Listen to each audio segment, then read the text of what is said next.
Assalamualaikum warahmatullahi wabarakatuh.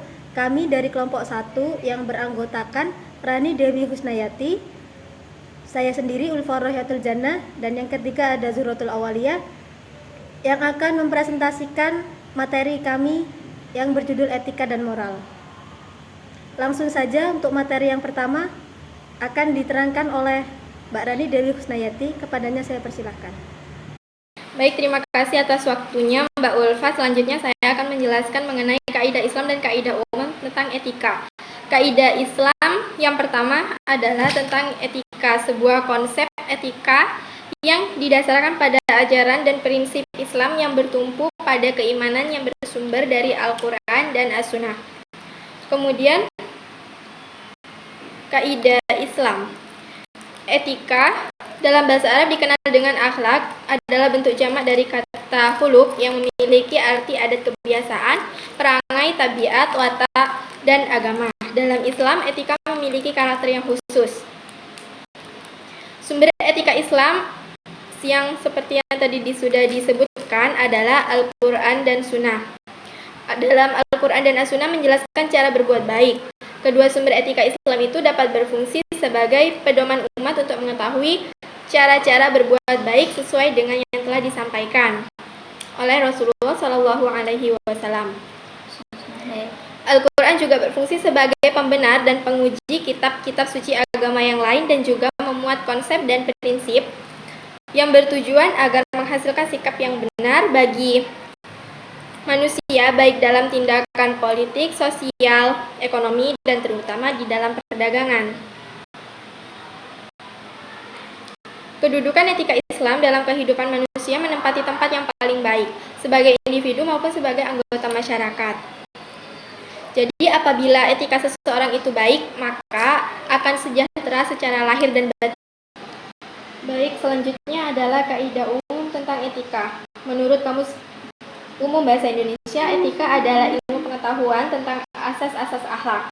Etika ini berasal dari bahasa Yunani etikos yang mempunyai beragam arti, diantaranya pertama, sebagai analisis konsep mengenai yang harus, mesti, tugas, aturan-aturan etika, benar, salah, wajib, tanggung jawab, dan lain-lain. Kedua, pencarian ke dalam watak etika ini adalah tindakan-tindakan moral, kemudian pencarian kehidupan yang baik secara moral. Etika ini sebagai filsafat moral adalah refleksi kritis dan rasional mengenai nilai norma, kemudian yang menyangkut bagaimana manusia harus baik sebagai manusia. Kemudian mengenai masalah-masalah kehidupan dengan mendasarkan diri pada nilai norma yang berlaku. Kemudian etika ini pada umumnya diartikan sebagai suatu usaha yang sistematis dengan menggunakan rasio untuk menafsirkan pengalaman moral individual dan sosial sehingga dapat menetapkan aturan untuk mengendalikan perilaku manusia serta nilai-nilai yang berbobot untuk dapat dijadikan sasaran hidup.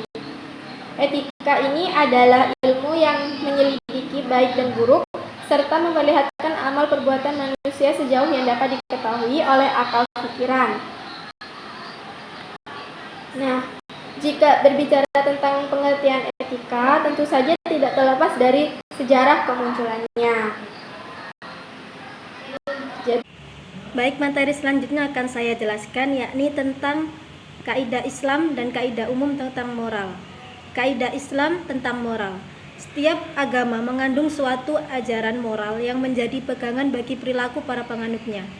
Moral dalam bahasa agama Islam identik dengan kata akhlak. Kata akhlak berasal dari kata bahasa Arab yang merupakan bentuk jamak dari kata khuluq atau khuluq yang artinya etimologis, mempunyai arti tabiat atau asajiyat, watak, altab, budi pekerti, kebijaksanaan, adat sopan santun atau al-murad, kepirwaraan dan kesatriaan, kejantanan, agama atau ad-din. Setiap agama mengandung suatu ajaran moral yang menjadi pegangan bagi perilaku dan penganutnya. Ada dua macam ajaran moral dalam agama. Yang pertama, ajaran moral yang berbicara secara mendetail dan hanya mengikat suatu agama. Suatu misal, ajaran tentang makanan haram, puasa, dan sebagainya. Yang kedua, ajaran yang bersifat umum dan berperilaku lintas agama. Suatu misal, ajaran tentang larangan membunuh, berbohong, berzina, dan sebagainya. Seperti kaitan erat antara moral dan agama, demikian juga dengan hukum. Hukum tidak berarti jika dijiwai dengan moralitas. Menurut para ahli, moral atau akhlak ini adalah suatu keadaan yang melekat pada jiwa manusia yang lahir dari perbuatan yang mudah, tanpa melalui proses pemikiran atau berlangsung secara spontan. Akhlak bisa disebut juga dengan dorongan jiwa manusia berupa perbuatan baik atau buruk. Baik, berikutnya yakni kaidah umum tentang moral. Moral diartikan sebagai ajaran tentang baik buruk yang diterima umum mengenai perbuatan, sikap, kewajiban akhlak, budi pekerti atau susila. Secara terminologis, moral adalah ajaran baik dan buruk tentang tingkah laku. Ukuran moralitas suatu perbuatan, baik atau buruk, ditentukan oleh dua faktor, yaitu ukuran subjektif dan ukuran umum atau objektif, berdasarkan kepada norma-norma tertentu. Hati nurani seseorang secara subjektif memberitahukan kepada dirinya mana yang baik dan mana yang buruk. Norma-norma secara umum memberitahukan kepada semua orang tentang perbuatan yang baik dan perbuatan yang buruk. Berikut ada kaidah dasar moral. Yang pertama, yakni prinsip otonomi, yaitu prinsip moral yang menghormati hak orang lain. Yang kedua, yakni prinsip benefits, yaitu prinsip moral yang mengutamakan tindakan yang ditujukan kebaikan. Yang selanjutnya, yakni prinsip defense, yaitu prinsip moral yang memperburuk. Yang terakhir, prinsip justice, prinsip fairness dalam bersikap maupun dalam mendistribusikan sumber daya. Baik, selanjutnya di sini saya akan menyampaikan materi tentang sejarah etika di Indonesia dan di dunia. Jadi, sejarah singkat etika pertama kali diterbitkan di Amerika Serikat oleh Fowler Books, sebuah divisi dari Macmillan Publishing Company pada tahun 1966 dan kemudian dibawa ke Inggris oleh Routledge dan Kegan Paul.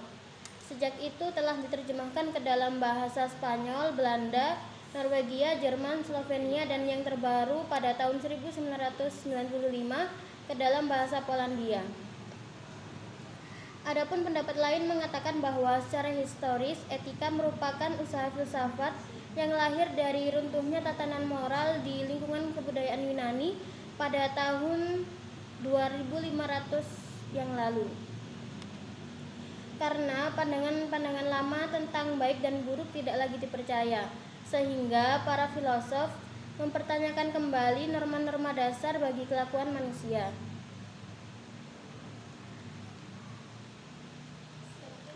Adapun bentuk kebenaran etika pada masyarakat Yunani kuno adalah epos atau sejenis karya tradisional yang menceritakan kisah kepahlawanan. Seorang penulis bernama Homer menyanyikan pujian terhadap orang-orang yang berbudi luhur serta mengangkat karakter tersebut sebagai paradigma tindakan berbudi luhur.